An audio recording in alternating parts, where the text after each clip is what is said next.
দর্শক আসসালামু আলাইকুম। ধর্ম ব্যবসায়ীরা ধার্মিক নয়, এটা যেমন সত্য এবং বাস্তব কথা।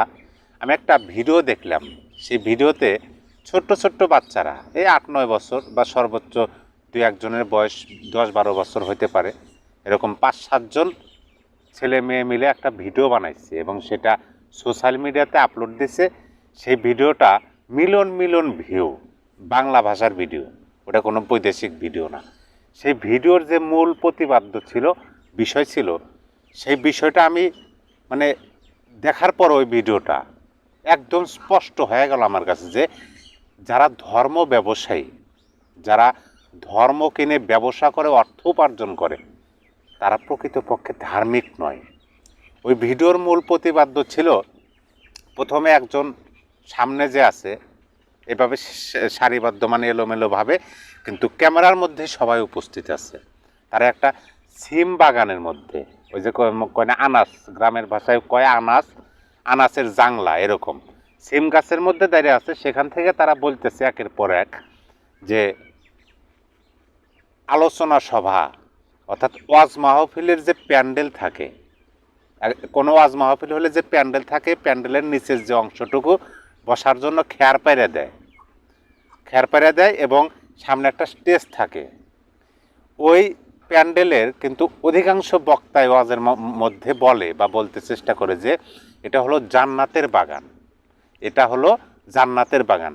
তো ওই বাচ্চারা বলতেছে একে একে যে ওয়াজ মাহফিলের প্যান্ডেল যদি, ওয়াজ মাহফিল যদি জান্নাতের বাগান হয়, তাহলে এখানে বক্তা বিনা টাকায় কেন আসতে চায় না?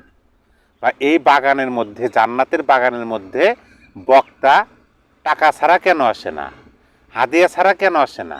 আসার আগে কেন হাদিয়া মানে মিটে কুটে নেয় যে আমাকে 1 ঘন্টা যাব, 1 ঘন্টা বয়ান করব, এত টাকা দিতে হবে। এই যে দেখেন, আপনি একটু ঠান্ডা মাথায় ভাবেন তো, যে সমস্ত বক্তারা মানে প্রকৃতপক্ষে উপরে হয়তো তারা লেবাসদারি দেখাইতে পারে, কিন্তু আছে না কিছু বক্তা, আমরা দেখছি তো যে তাদের বাবা মায়ের সাথে ভালো সম্পর্ক নাই, ভাই বোনের সাথে ভালো সম্পর্ক নাই, শ্বশুর শাশুড়ির সাথে ভালো সম্পর্ক নাই, আশেপাশের মানুষের সাথে ওরকম ভালো সম্পর্ক নাই। বিভিন্ন অকথ্য ভাষার আমরা ক্লিপ কিন্তু দেখছি। তারাই বাংলাদেশের বড় বড় আলেম, তাদের ব্যাপক জনপ্রিয়তা, আমি নাম বলতে চাচ্ছি না। সে সমস্ত বক্তা যারা 2 লাখ, 3 লাখ, 4 লাখ, 5 লাখ টাকা 1-1.5 ঘন্টা বয়ানের জন্য অগ্রিম নেয়। আবার অনেক বক্তাও তো দেখি যে তারা অগ্রিম টাকা নেয়, আবার আসেও না, পরবর্তীতে টাকা ফেরতও দেয়।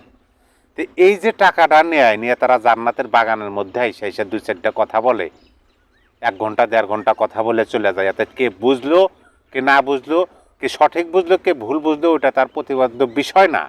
তার বিষয় হলো যে আসবো, ওয়াজ করবো, 1-1.5 ঘন্টা সময় দিব, তার হাদিয়া নিব, টাকা নিব, চলে যাব। হ্যাঁ, এখানে তারা কিছুই করে যে মাদ্রাসা আছে, এই মাদ্রাসা চালায়, ওই মাদ্রাসা চালায়, ইতিমখানা চালায়, এটা করে।